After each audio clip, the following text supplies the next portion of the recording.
mo fẹ́ play short voice note kan fún wa lórí ọ̀rọ̀ tí ìkan lára àwọn ọ̀rẹ́ mi tó jẹ́ abiyamọ tòótọ́ tí wọ́n bá mi sọ gẹ́gẹ́ bí ìran tí wọ́n sọ wípé Ọlọ́run fi hàn wòlíì àwọn kan lórí ọ̀rọ̀ tó ń lọ lọ́wọ́ nípasẹ̀ OLU ALO àti ìyàwó ẹ̀.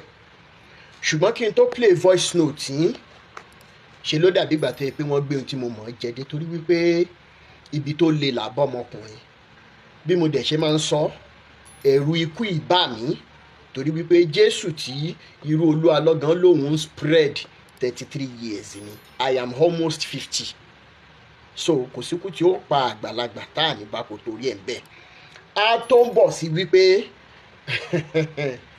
ikú tí ó pa ẹnìkankan àti ìmọ̀ ṣùgbọ́n ju gbogbo ẹ̀ lọ gbogbo ẹ̀yin tẹ́ ẹ jẹ́ alágbára ayé yálà pásítọ̀ wòlíì ni ẹ́ yálà àáfàá ni ẹ́ babaláwo ni oníṣẹ̀ṣe ni oníṣègùn ni tàbí adáhunṣe whatever class you are that you belong to tọ́lọ̀ ń gbé ayé lé lọ́wọ́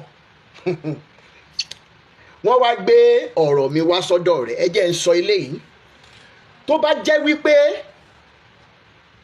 ọ̀rọ̀ liberation yìí wípé kí ayé àwọn èèyàn máa bàjẹ́ ni mò ń ṣe tó bá jẹ́ wípé kí n máa fi bàyàn lórúkọ jẹ́ ló wà fún gbogbo nǹkan tí ẹ̀yin tí mo dárúkọ yìí bá ṣe lórí ọ̀rọ̀ mi kélédùmarè jó máa jẹ́ fún yín kò yé yín ṣùgbọ́n tó bá jẹ́ ìdàkejì ẹ̀ ní wípé mò ń dí all consequences going against all odds láti gba àwọn èèyàn kúrò nínú ìpẹ̀kùn àwọn pẹyẹpẹyẹ tí wọ́n sápamọ́ sínú òkùnkùn tafà sínú mọ́lẹ̀ àwọn ọmọ aráyé gẹ́gẹ́ bí Elédùmarè ṣe ń fún mi ṣe wípé sẹ́ẹ̀ bí àwọn èèyàn ṣe ń ṣiṣẹ́ bí erin wọ́n gbọ́dọ̀ mọ gbé ìgbésí ayé tó wà commensurate pẹ̀lú iṣẹ́ tán ń ṣe pé kí àwọn kan mọ ṣiṣẹ́ pé káwọn kan mọ jẹ́yẹn pé a gbọ́dọ̀ rí mọ́ tó bá yẹ pé ìdí ni mo ṣe ń sọ̀rọ̀ gbogbo èyí tí ẹ bá wá gbé lórí ọ̀rọ̀ mi ọwọ́ tọ́gẹ̀dẹ̀ bá ń gbé ara ẹ̀ ni ó mọ̀ fi nà kò wá kí n ṣara yín nìkan lẹ́mọ̀ nà àwọn ọmọ yóò jẹ́ ń bẹ̀ ẹbí àti ara yóò mọ̀ jẹ́ ń bẹ̀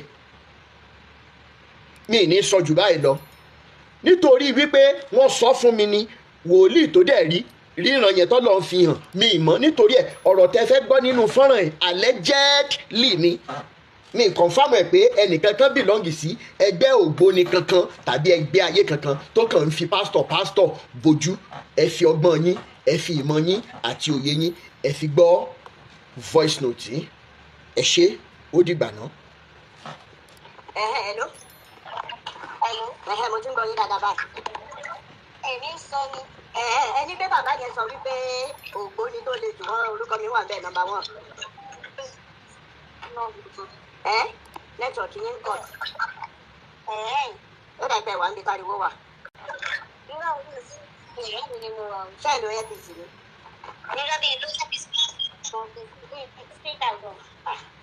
Ok. Ṣé ìran ni bàbá yẹn rí?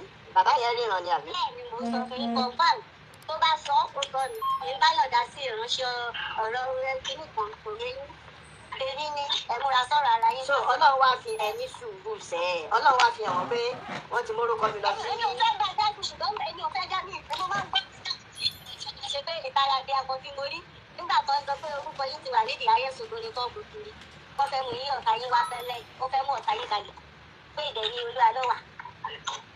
Kò yé yín. Òkè pé OLU ALO wà lára wọn àbí? Ipe OLU ALO wà nínú ẹgbẹ́ yẹn náà. Ó wà nínú ẹgbẹ́ ìdí àti highest one rank ní àìdí highest rank ní. Wọ́n ní kí ẹ̀yẹ ti ya lòrò pé àwọn ọmọ ìgbó ti gbò jẹ́ lè nífẹ̀ẹ́ wá ń bí wọ́n sí kódà. Ṣé àwọn ọmọ yẹn ṣì ń rìn kiri lórí alàyè ìṣẹ́fọ̀ bí wọ́n lọ sùn púpọ̀ jẹ́ pé kò lòfo ni wọ́n. Ó lóun ò fẹ́ òun ò dá sí gbogbo nǹkan bẹ́ẹ̀ yìí. Òun ò dá sí gbogbo nǹkan bẹ́ẹ̀ yìí. Èmi kàn wá sọ fún yín pé ẹ̀yin gan fúnra láyé ó lọ́tí kò tí ì yé ìran tá a gbé wà ní ṣòkòtò mi ń ṣàkíyèsára. Ní tẹ́ bá lè fà bó ṣe tẹ̀sùn báyìí ń ṣe. Bó ṣe kíní kan lẹ́ ṣe ọ̀rọ̀ yẹn ti kọjá ìtẹ́yìn rò pé bí court case kò yé yín ìtẹ́yìn náà bá gbójúlé ẹ Ọlọ́run nìkan lèmi bó ṣe mí ìmàdúrà àgbà mi ṣe wò mí ìgbójúlé nǹkan lẹ́yìn Ọlọ́run. Ìmàdúrà àgbà mi ṣe oyè mi. Oyè mi. Ẹ wá jẹ́ ká wò báyìí. Ẹ wá jẹ́ ká wò báyìí. Àwọn ògbóni tá à ń sọ yìí, ta ló dá wọn? Ọlọ́run ni. Ọlọ́run ni. Ta ló ń jẹ́ kéwì àdínkù jẹ́ fún wọn? Ọlọ́run ni. Ọlọ́run náà ni. Ìyá mi ẹ lọ fọkàn balẹ̀. Ìjọjọ ìtọ́nà bá ti lásìkò tèmi tó màá mọ́ lọ. Lásìkò bá tí ì tó kò sí nǹkan kan lè ṣe. Irú bàbá wòlíì yẹn gan sọ fún yín. Oníkálùkù láti kọ́ sí ìlà owó ẹ̀ àti ìró ìlàyé yìí. Èmi yẹn ta dé ní. Ó ti yàwó ọ̀gbà lẹ́nu sọ. Ó dẹ̀ dàbí pé ẹ̀rọ ti pẹ́ ṣe program kan tẹ́ níyàn kan. Ó sì jẹ́. Bẹ́ẹ̀ni, ìjẹta àbí ìjẹrin náà ni mo ṣe. Ó dàbí pé ó ti gbé wá láti France padà bí nǹkan kan ni. Ó ti gbé wá láti France.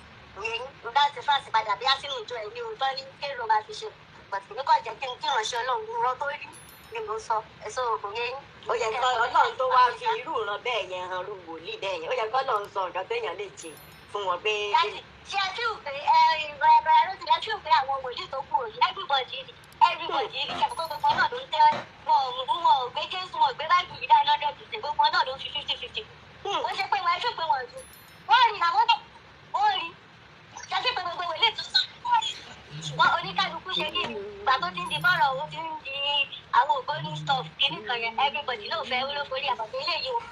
So definitely olórí burúkú gbogbo wọn kàn fi orúkọ Jésù wọn bìlíìfù nínú orúkọ Jésù náà.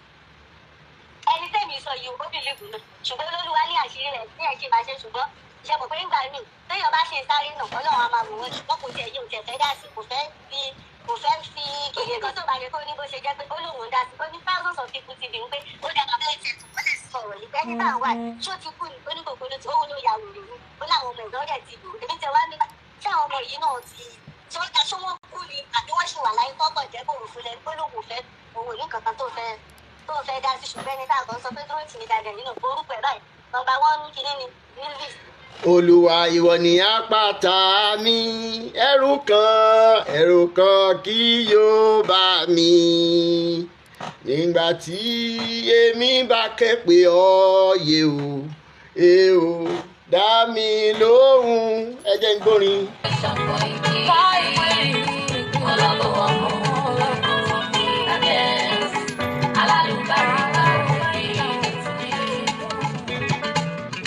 One man battalion. Afunimawo bẹ̀ o. Awikoko lójú Ọlọ́run. Akẹ́kọ̀ọ́ ẹ̀fí àwọn Ọlọ́run. You are an antidote for corruption. You speak the truth, you speak love and humanity. You tackle corruption, you speak facts.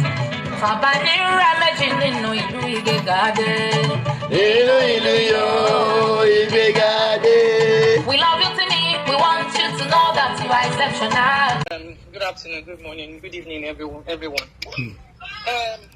Sorry, one of the things, few of the things to man share in the family is number 1. Can you intentional about parenting? A lot of times, there have been families where, parents do not pay attention to their children. They do things for other people at the detriment of their children. So, they will definitely, seek love, seek attention somewhere else. So, I need to be very careful about the way we take care of our children. Don't neglect your children. Because no matter the age of your children, they have needs and they have questions. At every point, at every point in time, any question, and they expect us to respond to their questions. So when we don't do that, there are people waiting outside to give them those responses, even though the responses may be wrong, may be negative, but the fact that it's a problem. You understand? So that's part of the problem, Tani, in society.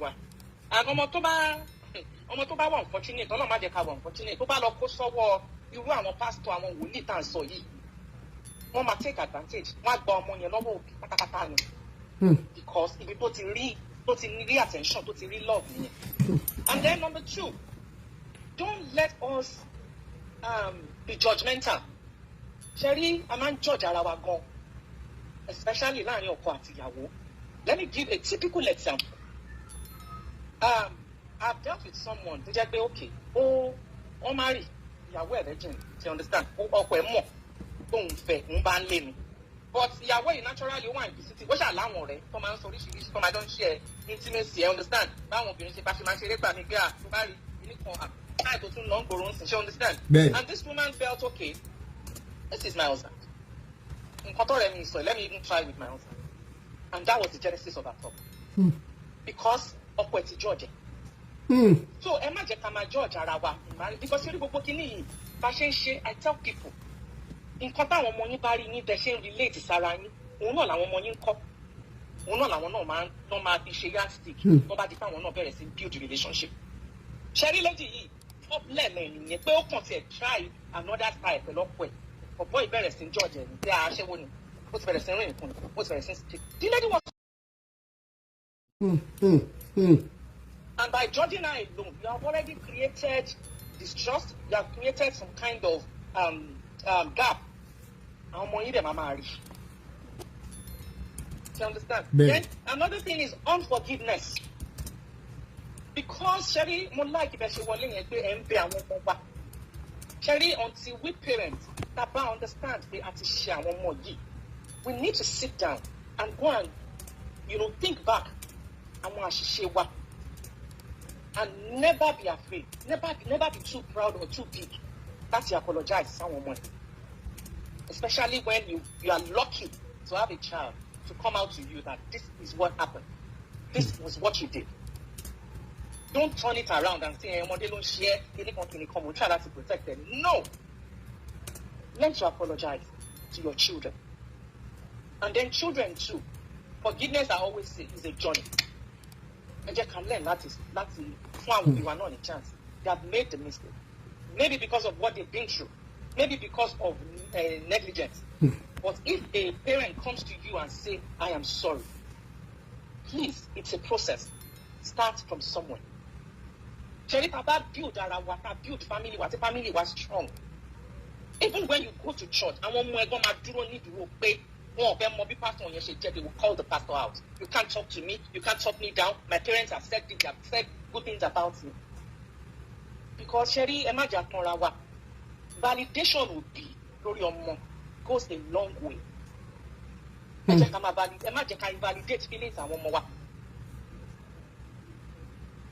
Validate feelings and one more. Let's learn to ask questions, and when you know that you have done wrong, please be intentional about your apology. Apologize and give your children space, as in time, to heal from what you have done for them, to them rather. And then you as a parent, go through, please learn to heal so that your children won't have to heal from you. Learn to heal. It's important for you to heal from your pain.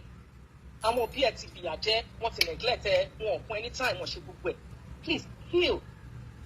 Understand that you're human. Learn to heal, and then acknowledge it, go through it. And like I said, any process in you, sometimes it takes years. But you need so that I want more to heal from your own treatment, from your own issues that you have caused into their lives. So Ejo, please. And I don't think there's nothing bad if you have done anything to call in. You can apologize to your children on air. They will know how much you mean to them, how much you love them, how much they mean to you rather. You understand? Ejo can learn. Thank you. All are very important. You have to heal, you have to forgive, and forgiveness is not a day's journey. Forgive and forget. You can never forget. I always say that, except to loss in it. But it's a process. When God gives you the grace, that's the grace. But it's a process. Okay, pray for long and help. Thank you, Ardi. Thank you so much. Maybe some parents have listened to that wonderful submission from Be Renewed, and of course, anybody that would want to juggle his or her brain around that submission must have an iota of conscience. Unfortunately, It is one thing to listen to everything we're saying today and be intentional about taking an action plan. I know maybe some parents will be saying, it has to be through actions, and your children must definitely see that you are sorry about whatever they might have done against you, so that the healing can be very, very easy on their part too. Thank you so much. Be renewed. Let us see wonderful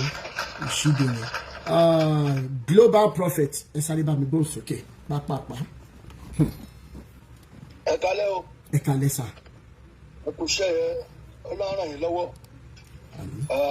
ẹni báráyé fọwọ́ tí ẹ máa mọ̀ sí lágbára Ọlọ́run. Ọlọ́run yìí lọ́wọ́ asúre fún yín adùn nínú. Each time tẹ́mi bá ti wà ó máa ń wùn mí láti kọ́kọ́ gbàdúrà fún yín torí iṣẹ́ lẹ̀ ń ṣe. Ṣé rí ẹni bá bí ẹrù tiẹ̀ lẹ̀ tó ń gbọ́ ẹrù ẹlẹ́rù, Ọlọ́run lókè ló máa bá gbọ́ ẹrù tiẹ̀ náà. So I'm so glad, I'm so happy, I'm so excited pé ẹni máa gbé tọ̀wọ́ èèyàn. So lágbára lọ ẹni kú sọ́nà bí fi o.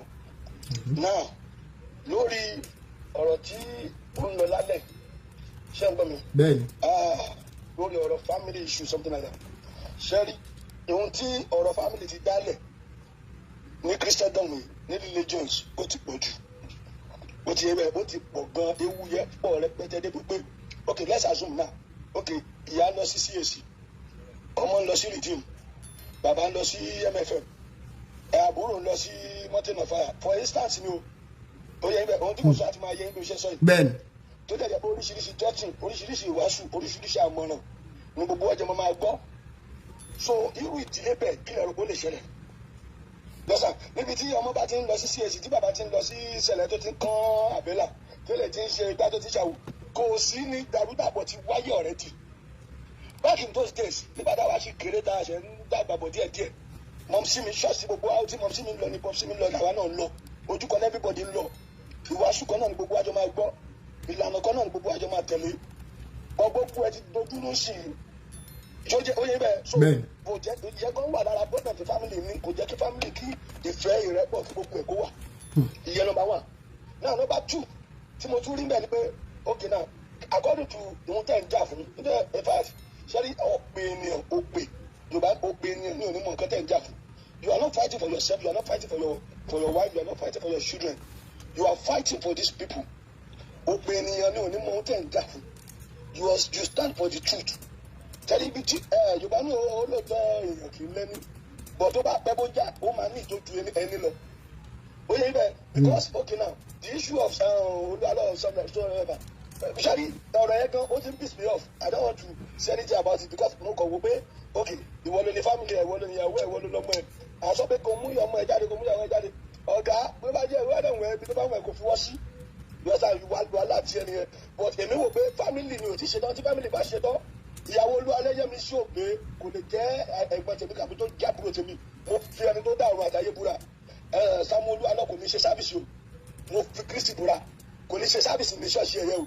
Ó máa provide ẹ̀ jáde tó bá jẹ́ kó jẹ́ ẹ̀jẹ̀ mi tó jẹ́ ẹ̀gbọ́n mi àbújá àbúrò mi kì mí lè ní sọ tèmi yẹ o. Ṣùgbọ́n gbogbo ìtàn ṣe yẹ family yẹ ó sì ń rìn wọn ni kò tí ì jáwọ́ jẹ bíkọ́ tó bá jẹ́ pé wọ́n gbá wa. ó rè bété ẹ jọ̀ọ́ a fẹ́ limit n ta fẹ́ ṣe lénìí lórí family gangan on how to start rebuilding our families. Ẹ jọ̀ọ́ n ta fẹ́ ṣe lénìí nìyẹn ṣóyè yín ṣe rọrùn Olú Alọ́ a ṣe ẹ mọ wọrí mo mọ̀ pé ń ká gbogbo alára bàbá mi ẹ mọ bínú a mọ̀ pé ṣé wà bẹ́ẹ̀ mà. Ẹ ká sọ gbogbo ilé ẹ káàárọ̀ ẹ kálẹ́ ẹ kú iṣẹ́ o. Yes. Fàájà foundation wa yóò ní dàrú lọ lágbára náà. Ẹ nípa ọ̀rọ̀ ṣé ń gbọ́ mi. Bẹ́ẹ̀ni. Nípa ọ̀rọ̀ family àbí ìdílé nǹkan tí mo rí ìfẹ́ yẹn ló yẹ ká kọ́kọ́ gbìn níwọ̀nba ìgbà tí ọkùnrin àti obìnrin tẹ́ bá ní ẹ nífẹ̀ẹ́ ara yín débi pé ọ̀rọ̀ yín wá wọ̀ ẹ wá fẹ́ra. Ìfẹ́ yẹn tó bá ti di pé lóòótọ́ lẹ rílì ní ìfẹ́ yẹn ẹ gbọ́dọ̀ transfer ìfẹ́ yẹn sí ara ọmọ. Ló ìyálé láìkì ọmọ ju bàbá lọ kí bàbá náà kó ó lè jẹ́ pé bàbá ò ráyè àbí out of no time ẹ̀mọ̀ obìnrin ló kọ̀gùn sí ọmọ jù. ìfẹ́ yẹn tó bá deep tí èèyàn gbọ́dọ̀ jẹ́ kí ìfẹ́ yẹn kó deep débi pé tọ́mọ yẹn bá ń dàgbà kò ní lè fi àṣírí pamọ́ fún ìyá ẹ̀ láti di pé ó bá ọmọ lọ sí skul kí ló ṣe lénìí gbogbo nǹkan tó ṣẹlẹ̀ ní skul ọmọ yẹn máa sọ fún yẹn tí closeness yẹn bá ti wà tá a bá ti lè fi àyè yẹn sílẹ̀ mi ì rò pé tọ́mọ yẹn bá dàgbà bóyá pásítọ̀ kan lè rí àyè wọ láìfẹ́ because gbogbo bó bá ṣe rìn ló máa sọ. bẹ́ẹ̀ mọ́mì mi o dáàdì mi o because ara ọmọ tí ó jẹ́ kó close mọ́ bàbá ẹ̀ ìyá ẹ̀ lọ.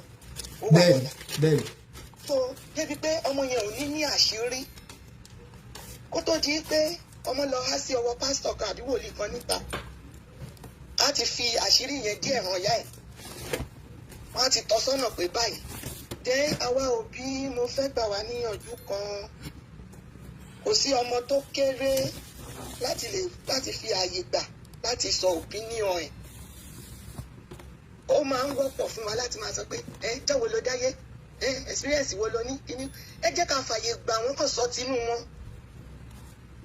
ṣe rí statement yẹn pé jọ́wọ́ ló dáyé gbàwó la bí ẹ ó máa ń pa moral àmọ́mọ́ nínú wọn ò ní lè sọ̀rọ̀ wọn ò ní lè open up ayé ìgbà tí wọ́n tọ́ àwa tá à ń dàgbà early 70, 80 ó ti yàtọ̀ sí ìsìn tó yẹ pé nǹkan tí òbí ó mọ̀ ọmọ mọ̀ ó mọ̀ times 20 tá a bá fi àyè gba àwọn ọmọ yẹn tó sọ tinú wọn a wá fi wisdom títí wa a wá fi counsel wọn pẹ̀lú nǹkan tí wọ́n sọ ẹ jẹ́ ká máa fàyè gbà wọ́n jẹ́ ìkejì tí mo rí pé àwọn ọmọ ọ̀sìn ò fi bẹ́ẹ̀ like ni pé a máa ti ń fi ọmọ wé ọmọ kò dáa ẹgbẹ́ ni lágbájá ó ti wà níbi kíní kan ó máa ń jẹ́ kó ọmọ wà depressed ẹ má jẹ́ ká ṣe mọ́ mo rò pé ẹ̀ ń gbọ́ nǹkan tí mò ń sọ síta gbogbo ilé so ẹ jọ̀ọ́ ẹ jẹ́ ká yọ àwọn nǹkan yẹn kúrò torí ibi tí Yorùbá sọ pé ibi tí Táyé ti yàn kọ́ ni Kẹ́hìndé yàn òótọ́ inú kan ni wọ́n bá wáyé ọjọ́ kan ni wọ́n bí wọn ọ̀kadàrà olúkálukú ọ̀tọ̀ọ̀tọ̀ so Ọlọ́run á ràn wá lọ́wọ́ o ilé wa ò ní dàrú o dẹ̀ láàrin ọkọ àti ìyàwó openness ó ṣe kókó ó ṣe kókó gbogbo nǹkan àdá ilé ayé ọjọ́ kan la máa dálẹ̀ kò sẹ́ni tó mọ̀ gbà tí Ọlọ́run ní àgbàdúrà ká kú ní rèwerèwe bọ̀ òun dì ṣunṣunṣun òun délé ìgbà tó respect ló máa dálẹ̀ so wáyé tó open up mo rẹ́ni tó yẹ pé ó kú gbogbo inheritance ẹ̀ gbogbo nǹkan tó ti fọjú ayé ẹ̀ ṣiṣẹ́ fún ìyàwó àbí ọkọ ẹ̀ ò mọ̀ wọn ò lè trace ẹ̀ torí pé kò open up Ọlọ́run má jẹ́ ká ṣiṣẹ́ lásán ẹ jẹ́ ká máa fìfẹ́ hàn láàrin ara wa ká dẹ̀ máa open up fúnra wa Ọlọ́run á ràn wá lọ́wọ́ jẹ́ kí n fáwọn yòókù láyè láti sọ̀rọ̀ ẹ ṣé sà. mo fẹ́ jẹ́ ká wà more detailed about issues that are happening ẹ jẹ́ ká wò báyìí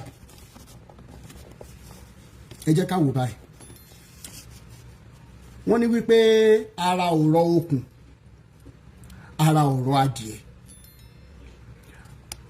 ọ̀pọ̀ ìgbà tó bá jẹ́ wípé bàbá àtìyá ní àwọn misunderstanding kọ̀ọ̀kan ọ̀pọ̀ ìgbà ló jẹ́ wípé kò sí bọ́n ṣe lè ṣe kán mọ́ fi ra ọmọ lára tó jẹ́ wípé ìgbà míì tí ìyá bá notice wípé ọmọ fẹ́ràn bàbá naturally ìyá bẹ̀rẹ̀ sí ní kórìíra ọmọ yẹn tí ọmọ bá fẹ́ràn ìyá tí nǹkan kan bá ṣẹlẹ̀ láàrin wọn bàbá ó mọ kórìíra ru ọmọ bẹ́ẹ̀ ó ń ṣẹlẹ̀ mọ́jà àbò mọ́ra o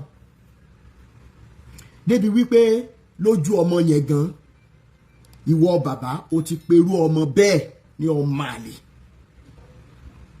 ìwọ ọ̀yá o ti fìyà jẹrú ọmọ bẹ́ẹ̀ o ti sọ̀rọ̀ tí ò yẹ kọ́ ọmọ mọ̀ gbọ́ o ti sọ sí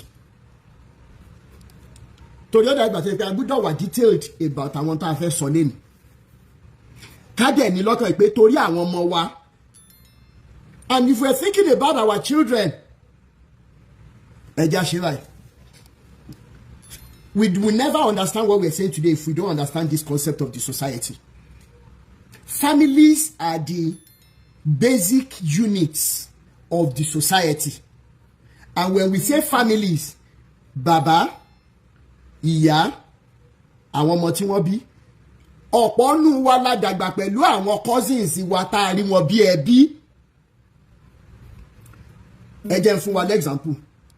Nígbà tèmi ń dàgbà, àwọn cousins wa kankan gbé lọ́dọ̀ wa. Àwa dé school à ń ṣe social studies. Wọ́n ní ká draw tree family.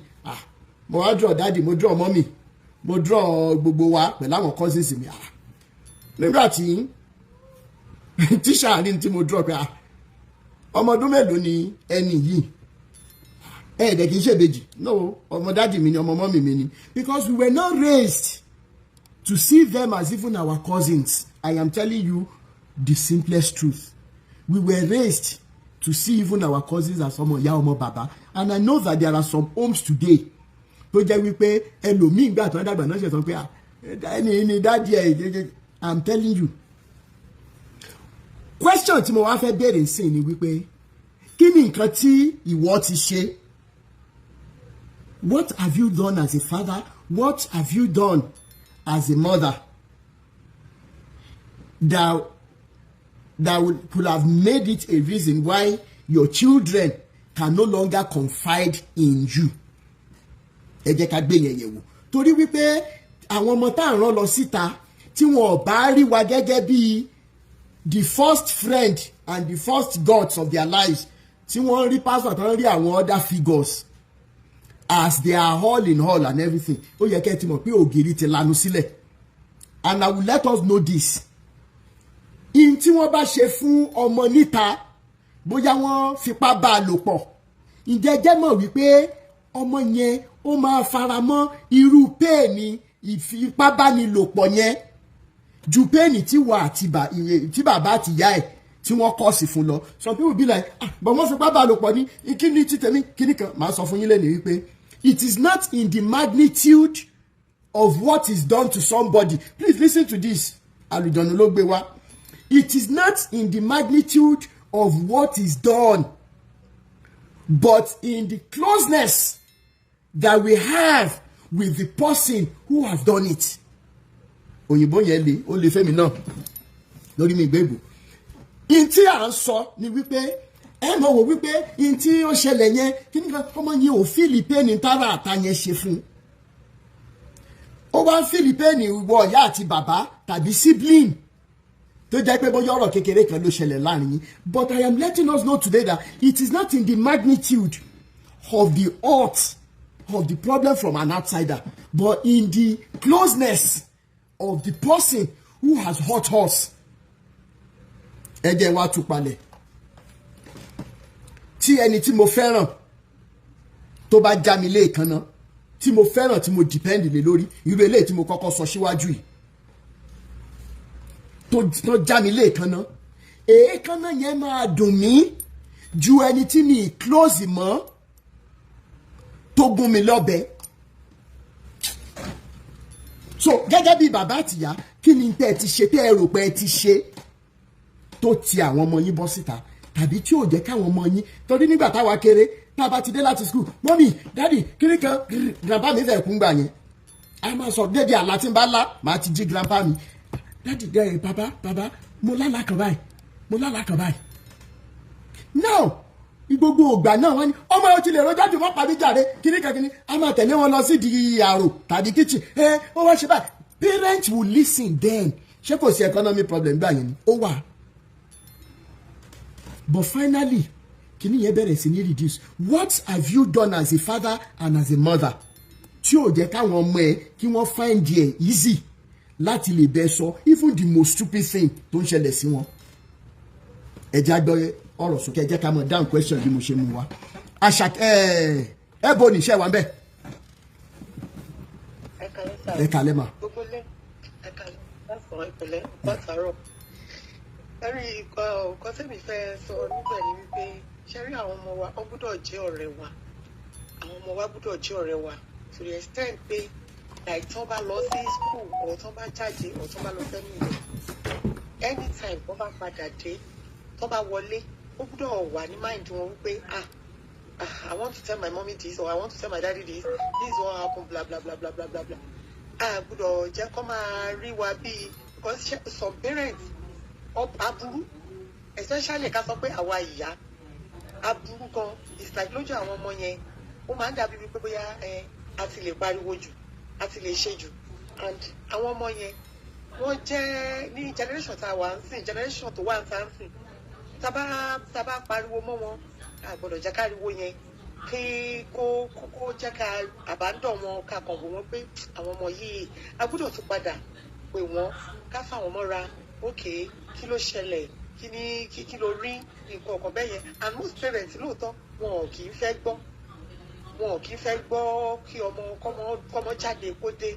ó ní mommy this is what happened a máa wò pé fi mí sílẹ̀ jẹrẹ wàhálà ìsopọ̀ jù mi ìfẹ́ gbọ́ nǹkan kan kò dẹ̀ yẹ kó rí bẹ́ẹ̀ because like you see most schools even the primary school àrùgbọ́ oríṣiríṣi tó jẹ́ wípé àwọn ọmọ kéékèèké wọ́n máa ní eléyìí wọ́n ti ń ṣe course àwọn ọmọ eléyìí wọ́n ti ń ṣe course eléyìí wọ́n ti ń ṣe course ní primary school gan ní primary school talk less secondary school bá máa wà sáà institution and most parents tọ́mọ bá lọ school tó bá jáde a gbọ́dọ̀ rẹra wa sílẹ̀ gẹ́gẹ́ bí òbí ká kọ́kọ́ dẹjú sílẹ̀ láìké ní sí táwọn ọmọ mi bá lọ school tàbí tó bá jáde tó bá lọ sẹ́niwẹ̀ tí bá lọ gbé wọn the next thing tó máa sọ in fact àti ní move jìnnà mommy this is what happened in my class this is what happened in my ẹ máa rí lójú wọn máa bẹ̀rẹ̀ sí ní mo máa farabalẹ̀ gbọ́ ẹjọ́ yẹn ní ẹyọ kọ̀ọ̀kan tó jẹ́ wípé tó bá máa di the following day ibi teacher ti ná ọmọ mi rí tó jẹ́ wípé wọ́n ti close bọ́mọ mi bí mo ṣe fẹ́ gbé ní school báyìí mo kàn rí bó ń sunkún bọ̀ ni and irú ẹ̀ ò ṣẹlẹ̀ rí mo wá ní kí ló ṣẹlẹ̀ wọ́n mi ìfẹ́ ti sọ pé kí ló ṣẹlẹ̀ ó ní my aunty beat me o she beat me mo ní kí ló ṣẹlẹ̀ ó ní because ọwọ́ òun ṣe mistake ó gbá fóònù aunty òun ṣubú pé aunty wa sọ wípé ṣé ó kàn gbá òun lórí ni mo ní mo wá pé aunty ọmọ yín náà ni kìnnìkan kìnnìkan mo sọ mi ìjẹ́pọ̀ ọmọ yẹn mi ìsọ́ lójú ọmọ yẹn mo kàn láti pé aunty yẹn pé ok ẹ má bínú tí fóònù yín bá bàjẹ́ ńkọ́ tó bá ṣe kí ẹ má wọrí màá rà mí fún yín àdàsẹ́rẹ́ and later I go to my son pé ok o nǹkan tó ṣe yẹn next time orí pé mi náà ti máa ń sọ fún ẹ má máa sáré mọ́ má máa ṣe báyìí mọ́ agbọ́dọ̀ jẹ́ káwọn ọmọ later then I will call them who is your best friend má bi àwọn ọmọ mi léèrè who is your best friend ọmọ mi á ní my brother my daddy after my daddy my mommy finish wọn ò gbọ́dọ̀ náà rẹ̀ mọ́ because tí a bá jẹ́ ká bá jẹ́ ọ̀rẹ́ sí àwọn ọmọ wa kò ní nira fún wa láti mọ nǹkan tó ń ṣẹlẹ̀ níta because òbí tó fọmọ sílẹ̀ láti àárọ̀ tó náà lọ tó drop ọmọ tó lọ tó bá dalẹ̀ tá bá pàdé a gbọ́dọ̀ jọ jókòó gẹ́gẹ́ bí family kí ló ṣẹlẹ̀ ní gbogbo ibi tẹ́ ẹ lọ táwọn ọmọ yẹn bá dẹ̀ ṣàlàyé fún wa a gbọ́dọ̀ jágbe mọ́ wọn a gbọ́dọ̀ because ayé tá generation wọn fi yìí tá a bá jágbe mọ́ wọn òun ló máa fi ẹ̀yẹn next time wọn ò ní jẹ́ ká mọ nǹkan tó ń ṣẹlẹ̀ níbi tí wọ́n ti ń bọ̀ a gbọ́dọ̀ sọ pé bó ṣe tó àwa la ṣe fẹ́ tó àwọn ọmọ tó wà ń tà ń sìn tá a bá la ṣe bẹ́ẹ̀ wọ́n ń lọ nìyẹn o and ibi tá a bá dẹ̀ ti rí wípé lọ a gbọ́dọ̀ kò sí omi ò rí nǹkan tá a fi máa sọ pé kì í ní lọ síbi báyìí kí wá kó àwọn ọmọ mi lọ síbẹ̀ kí wá ní òkè ẹ̀yìn náà lọ sílé bí tí mi lọ mi gbọ́dọ̀ kó àwọn ọmọ mi lọ sí èmi ò ní ilé ṣe Ọlọ́run ló tó fún wa ó fún wa ní àwọn ọmọ yẹn pé ká máa ṣọ́ wọn ni a dẹ̀ gbọ́dọ̀ máa wò wọ́n ní òrèkóòrè mo ṣe bá kàn máa àbádọ́ wọn àwọn most parents àwọn ní àwọn nǹkan wọn sóstẹ̀ oríṣiríṣi ń bẹ oríṣiríṣi dẹ̀ ń ṣẹlẹ̀ most àwọn tó dẹ̀ wà lóstẹ̀ yẹn oríṣiríṣi nǹkan ń ṣẹlẹ̀ ńbẹ̀ tó jẹ́ wípé tí ọmọ mi bá délé gan kò ní lè sọ at the end of the day wọ́n ti máa initiate ọ̀pọ̀ yẹn sínú àwọn bad group òbí mi ò dẹ̀ tún ní wọ́rì tó bá tún ti náà ti resume wọ́n tún ti gbé báàgì nìyẹn àwọn ọmọ yẹn tún lọ a gbọ́dọ̀ jẹ́ kó àwọn ọmọ yẹn jẹ́ ọ̀rẹ́ wa ní gbogbo ìgbà ká máa béèrè nǹkan lọ́wọ́ wọn ká máa bá wọn sọ̀rọ̀ ká máa ṣàlàyé bí àwọn nǹkan tó ń ṣẹlẹ̀ níta kí lẹ rí bíbáyìí ká dẹ̀ jẹ́ kó máa yé wọn wípé ọ̀nà eléyìí ò dáa nígbà tá a bá ti fi àyè bẹ́ẹ̀ sílẹ̀ tá a bá fi àyè sílẹ̀ òun ló ń jẹ́ kí most of àwọn pastors yẹn náà nǹkan ní òkè o ẹ má tẹ̀lé ọ̀rọ̀ parents yìí o wọ́n máa kó wọn ṣìnà èmi dàmọ̀ wípé Ọlọ́run ò ní jẹ́ kí á ṣìṣe Ọlọ́run á bá wa tọ́ àwọn ọmọ wa ilé wo dẹ̀ ní dàrú even in marriage obìnrin náà ó gbúdọ̀ open up mind sí ọkọ ẹ̀ ó gbúdọ̀ tún wà lóyà kò dẹ̀ àgbọ́dọ̀ dẹ̀ máa fi wọn pamọ́ torí tí obìnrin bá fi kan pamọ́ nínú marriage at the end of the day marriage yẹn máa collapse. A gbọ́dọ̀ jẹni tó ń tẹríba. Tá a bá jẹni tó ń tẹríba, kò sí ní gbogbo nǹkan tá a bá dẹ̀ ṣe nínú marriage wa táwọn ọmọ wọn bá ń wò wá. Ọmọ yẹn náà wọn ò ní ṣubú wọn ní àdáàdì mi àti mọ́mì mi o. Wọ́n jọ ń jókòó, wọ́n jọ ń jẹun ni. Most parents ọ̀tọ̀ọ̀tọ̀ náà máa jẹun. Kò yẹ kó máa rí bẹ́ẹ̀. Kò yẹ kó máa rí bẹ́ẹ̀. Tí o bá ń ṣe wípé bóyá ayé tó da ayé kìíní lágbájá òtètè dé tàbẹ̀dọ̀ obìnrin míì tí ọkọ ẹ̀ ò bá tí ì dé kò kí jẹun. Irú nǹkan bẹ́ẹ̀ yẹn a fi ń kọ́ àwọn ọmọ yẹn ni torí ọjọ́ iwájú. Àwọn ọmọ yìí dẹ̀ ní àgbọ́dọ̀ tó máa tí ọkọ àti ìyàwó bá ní misunderstanding àgbọ́dọ̀ jẹ́ kó àwọn ọmọ yẹn kó máa mọ̀ wípé misunderstanding wà láàárín bàbá àti ìyá. Ọ̀ká máa fi kanra mọ́ wọn bẹ́ẹ̀ ni. A gbọ́dọ̀ jẹ́ kí kán lọ sùn tàbí kán má sí ń bẹ̀ because most of àwọn ọmọ ọ̀sìn tó bá ti rí bàbá àti ìyá tó bá ti ní misunderstanding wọ́n máa inú wọn ò ní dùn even tó bá lọ school gan nǹkan tó lọ kọ́ bẹ̀ wọn ò ní ìmí ò ní láì kó padà wálé a máa ní because tó ń bá tún lọ lé sí mọ́mí àti dáàdì nǹkan wọ́n ń jà irú nǹkan bẹ́ẹ̀ yẹn kò yẹ ká jẹ́ kó máa wáyé rárá wọ́n pè Ọlọ́run àlàyé kábàáwá tó ilé wa o káwa náà máa fàyè sílẹ̀ fún Sátánì o ẹ ṣé o mo fi gbogbo thank you so much ẹ ṣé ìyá mi ọ̀rọ̀ la tún gbọ́ yìí ṣáà ń kọ́lẹ̀ káàkiri mọ́mọ́ sọ ẹ jẹ́ ká sáré gbọ́ ilé. àwọn ará ilé ẹ̀ ló máa ń gbọ́ tí wọ́n ju àwọn àbúrò ẹ̀ kúrò ní first born so at the detriment of àwọn ọmọ ẹ̀ and it becomes so bad even my father. ẹ jọ̀ọ́ ẹ jẹ́ ká gbọ́ experience yìí eléyìí tó bà nínú jẹ́ lọ́pọ̀lọpọ̀ tí òbí lè kọ́ ń bẹ̀ nítorí wà lára àwọn ohun tó ń ṣẹlẹ̀ nílé lẹ́ni. so a very quiet man but bàbá mi ṣáà máa sọ fún wọn pé àwọn family ẹ̀ yìí wọ́n ṣì máa ṣe gbá wọ́n ṣì máa bìtú ẹ̀ wọ́n máa ṣe gbá wọ́n máa ṣàwọn but my mom was like àwọn ẹbí wọn mọ́ wọn lè gbà wọn kúrò lọ́dọ̀ ẹbí wọn kankan you understand so to the extent that I was abused as in I was sexually abused you know right under the nose of my mother of my parents you know while I was younger it happened my daddy caught it you understand but I guess we don't understand what this person was trying to do. But tí mo tún wá dàgbà, mo ti 16 years old. This person, I don't know what he did. Nǹkan tí mo sọ ìlọ ọ̀pọ̀ ìgbà, ó sì máa ń ṣe mí bákan mi gan, mo ti fẹ́ sọ fọ́fọ́ mi gan, up to my sense of it. You understand me? Because eventually this thing has to be dealt with. Because I took me years to heal from what I'm telling you. So, while I was 16, this person, mo ṣe ṣe bó mo ti gbọ́. I understand, but it wasn't ordinary. And this person, àbúrò ìyá mi ọmọ ìyá ọmọ bàbá ẹ̀, ó dẹ̀ bá mi sùn. But ó gba àkọ́kọ́ lọ lára mi. That I didn't know. You understand me? Bẹ́ẹ̀ni. And ó dẹ̀ sọ fún mi pé tí n bá sọ fún yàn ọkọ tó máa tẹ̀yìn ẹ̀ jáde, you understand, ó lè bẹ̀ bí jẹ́, you know, softly ló fi threatening, kó ṣe kó threatening bí ìjà. So I held on to that thing. That ó dẹ̀ ń dà mí láàmú gan. It got to a stage that mo lè máa rìn lọ lójú títí báyìí ìdáni ní Nàìjíríà ni mo sọ yìí nígbà tí mo wá padà máa rí. Mo lè máa rìn lọ lójú títí báyìí áàpù mi pé kí ló tó kàn bá mi. For ẹ̀ síbẹ̀. You know, because that thing was haunting me. Ní báwo lọ ṣe máa gbọ́ pé àbúrò ìyá mi ló ṣe ló kàn báyìí pẹ̀lú mi. You understand? And I refused to forgive ìyá tó bí mi for years. Because I just felt àwọn ló ń fàyè lẹ́kùn kí ní. You understand? Náà gbà kí ilẹ̀kùn ṣí sílẹ̀ tí ẹnu ewúrẹ́ fi wá wọnú ọgbà. So, exactly. So, kí ni yẹn hàn sí mi for years. And you won't believe it. Torí unforgiveness tí mo carry yẹn. If I was tó bá àtúnjẹ́ bẹ́ẹ̀ ni yẹn tó bá wá sílé wa. As in, mo rántí ẹ̀mẹ́ta ọ̀tọ̀ sí ẹ̀mẹ́rin ni mo ti fi oògùn èkúté sóúnjẹ. Fúnra mi ni màá tún lọ dànù tó rọ́pọ̀ mi ò ní gbé láti ṣe. You understand me? Bẹ́ẹ̀ni. As in, èmi kò fẹ́ para mi, èmi kò fẹ́ kàn kàn kó kú. But I was onto this for a very long time. Not until I was just on my own. And I guess it was God that made it happen. That I needed to start healing. And God helped me. God, opened my eyes. I went online myself. And I started looking for, how to heal, who to talk to. I spoke with someone, a therapist, on my own. And I did all the things I was, in fact, making me come to to be able to love my mother.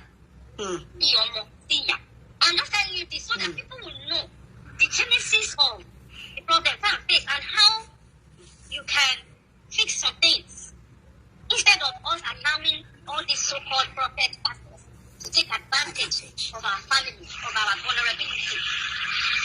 Do you understand? Sorry, not about that. But because of fear to hatred, unforgiveness,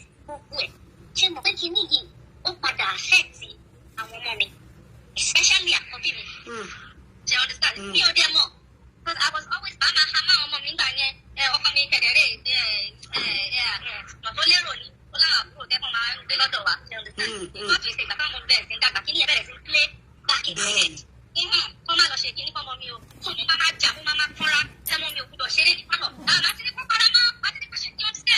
Ben.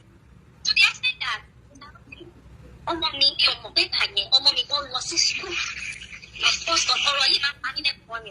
my first daughter was going to school, private school, and someone in the bus, someone think about me and mommy was this school, they are more or less mommy want to leave them. Chai. Okay. So it got so shelly. Even though this person never penetrated, you understand? Ben. But what if the woman called her? Come on, any freedom at you. Mommy only for me. Mommy there have for that hatred towards me. Until at the America. Mommy tí mo sọ yóò ti dàgbà. Ọjọ́ kan, mo sọ pé mi àti ẹ máa ń lọ back and forth. Tí bá ní kó ṣe nǹkan, ó máa ń challenge mi gan. So, ọjọ́ kan, ọlọ́run kan fi sáàbùrù ẹ̀ lọ́kàn ni. Pé àbúrò ẹ̀ wá sọ fún mi pé mọ́mì. Call my sister. Ǹjọ́ tẹ̀ bá ti tó sí ẹ̀kọ́ kan bẹ̀. Ẹ bèrè fún tó ń ṣe gan. Ṣé nǹkan tó ń rí fún máa ń challenge mi gan? You understand? So ọjọ́ yẹn mo kàn wá rẹra mi sílẹ̀. Kí ni mo ṣe fún ẹ̀ gan? Mo rántí nígbà tọ́mọ yìí tún kẹ̀kọ́ rò. Ṣé ìgbà kí ẹ̀ lánàá gbogbo ènìyàn? I'm telling you, I have to start begging her. Don't jọ lórí ọlọ́run tó dárí jìnà. Nǹkan tó ń bà mí lẹ́rù was what I went through. Nǹkan tó ń ṣe mí lẹ́yìn tó jọ lórí ọlọ́run. You understand? Now we have mended the fact. Ọmọ mi yẹn, you will never know that we both went through that. You understand? Because I understood it when she said it, and I was able to apologize from the bottom of my heart. And I decided to be intentional about it. Now we're so close. Because you understand? No, that's not me. Hey, mommy, it is going to take a process. Then you could hold on. Because only for me. And I understand. Yes, it takes a process. You understand? So I'm not sharing one more time to then saw you, Though I still go to church, but I always like to respect your opinion. The Bible says you understand? But we must so develop that intentionality to get paid. To buy the time ni a sugar is to get home when you want to start a pastor. So what are you going to get? Ben, what take advantage? Only man abuse it, so but not some people might be too my head guys in it. Ben. So really a lot of time as parents, as relatives, let us learn to ask questions. You understand? Come on, Matty, and we must send you. Don't be afraid to ask questions, and don't be afraid to prepare for the kind of answer that you get, so that you will know how to deal with it. Ben. Because part of the powerful law as families, you understand? Ben. Because you know, I've been like, I want to tell you this a very long time ago. Okay, I don't want to say because in that stuff, I'm going to go because their family, one of them, Ben. You understand? That's why I don't put the family in Milan is matter of some me. You understand? That's why I don't want to say it online. You understand? So love the mother. No one cover.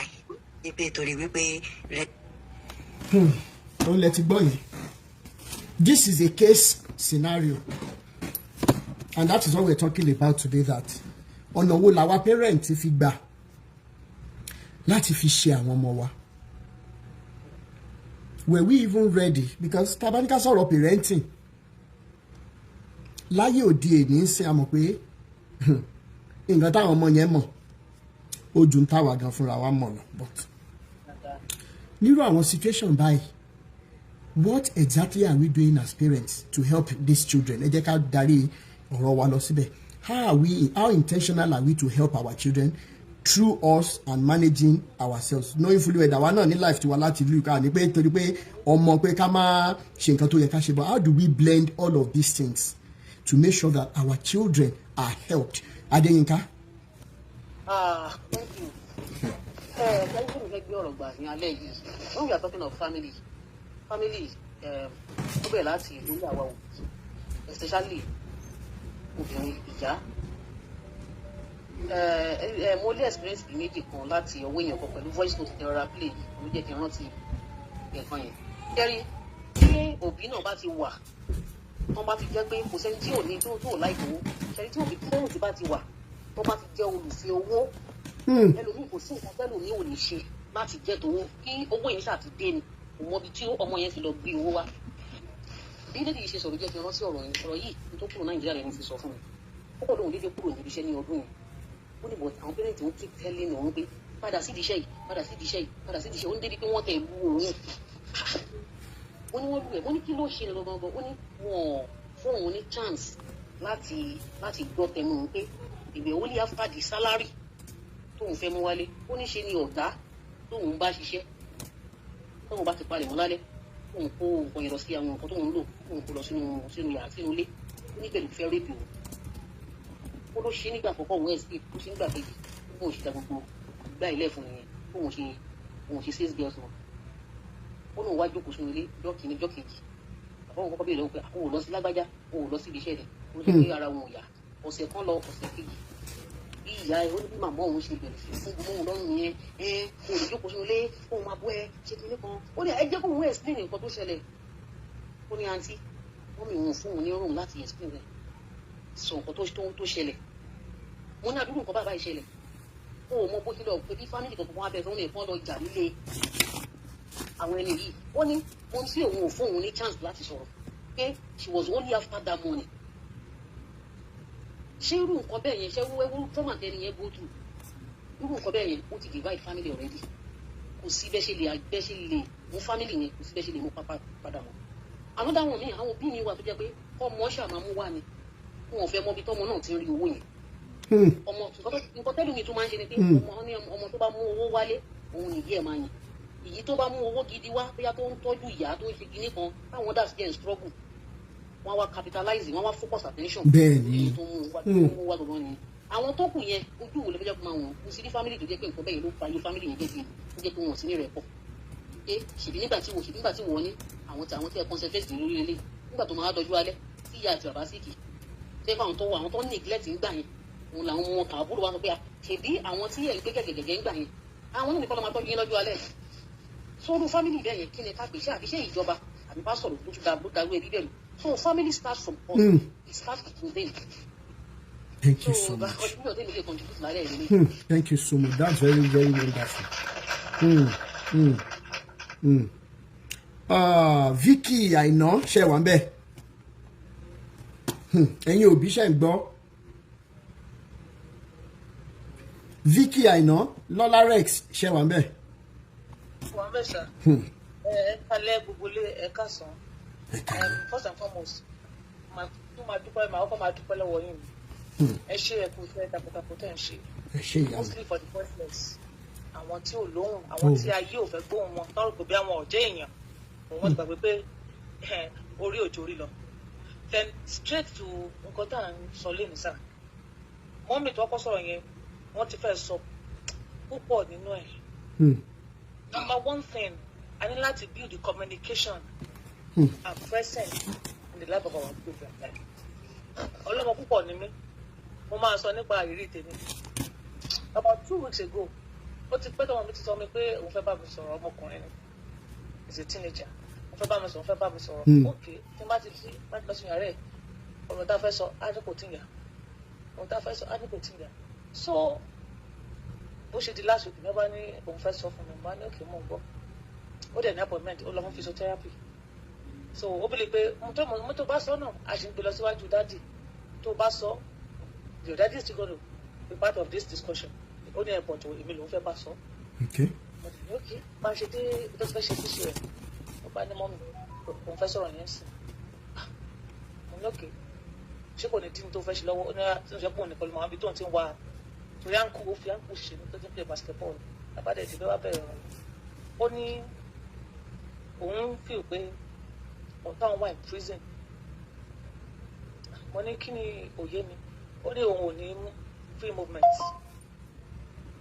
òun fẹ́ máa jáde òun fẹ́ associate òun fẹ́ jáde pẹ̀lú àwọn ọ̀rẹ́ òun fẹ́ mo ní o fẹ́ jáde pẹ̀lú máa lọ síbò káwọn kan máa ṣeré káwọn kan ṣeré lọ one day ni káwọn kan lọ mọ́ ṣeré lọ jẹun tó ní bàbá wọn ní anyway mo ní mi ò rò pé inú ọgbọ̀n fẹ́ wà nínú ọgbọ̀n èmi because gbogbo nǹkan tó yẹ kó ṣe pé kò sí tv inú ilé ṣe pé kò sí wifi nínú ilé tó lè wọ ẹni tó fẹ́ wò ó tún ní game ó gbọ́dọ̀ pé game ẹ̀ ó ní ìjọ tó during the school time kò sí game tẹ bá wà on holiday ní game máa ń jáde kò dẹ́ sọ́gbẹ́ fún wọn ní but at the same time mi ní kó má lọ rẹ̀ ó lọ rẹ̀ mi ní kó má bá wọn rẹ̀ jáde mo ní but ìlú ibi tá a wà yìí dúdú ni ẹ mo ní this is ibi tí colour matters here ibi tó ń ṣeré lọ mo ní láti mọ ibi tó ń lọ and àwọn ọ̀rẹ́ ẹ mi nìkan rẹ̀ máa wà bẹ́ẹ̀ ṣeré nínú ilé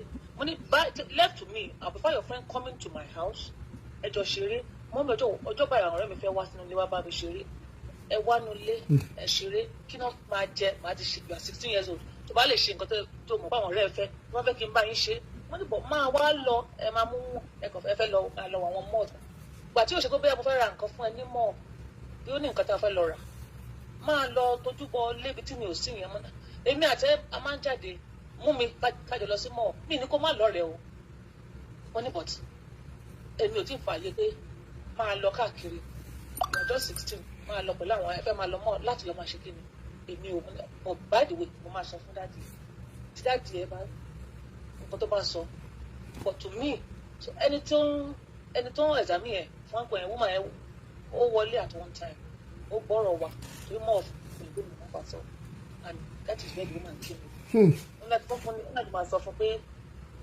you should think about first and foremost your colour ní olùtàwà yìí wọ́n ní àmọ́mí àṣẹ́dítọ̀ onígbà táwọn ọmọ tàwọn náà ń dàgbà wọ́n ní mọ́rọ̀ fínú ilé ọ̀dọ́ tàwọn làwọn àwọn ọ̀rẹ́ ọmọ àwọn máa ń wá ṣe kó bí àwọn ń fi àwọn ọmọ wọn sílẹ̀ láti máa jáde lọ ibi tó wọn mọ ó ní let me tell you of last this is a lately nǹkan tó ń ṣẹlẹ̀ láàrin àtọmọ pé kan nù ọmọ 33 years old 33 ló pé ó làwọn jọ lọ fún vacation nílùú kan ó nígbà tí wọ́n dé dìbò lọ́mọ ń pàdé àwọn èèyàn ní resource center yẹn ó tẹ̀lé wọn lọ sí gbòòrò ó lọ́mọ ń pẹ́ dé ó ló bẹ̀rẹ̀ sí ní da kọ́lì bu ọmọ ó nígbà tó ọmọ máa dé ní mọ́ọ̀mù I'm a woman ó ló ní bẹ́ẹ̀ ni woman ní but ó lè dàgbà jù yẹn lọ ó ní you are still a child in the hands of your mom ó dárúkọ ẹ̀ ó ní so your mommy should be present in your life more than ọ̀rẹ́ at this time. So mo sọ fún ọjà mo ní so ní láti ti gbé dọ́dọ̀ dáàdì ẹ̀ mọ́ so you bring your friend home I need to know them likewise àwọn parents ọ̀rẹ́ ẹ̀ náà they can give their parent my number I want to go to Isaac's place mọ́mí Isaac àwọn ọmọdé sọ pé àwọn ọ̀dọ́ mi ní wọ́n àmọ́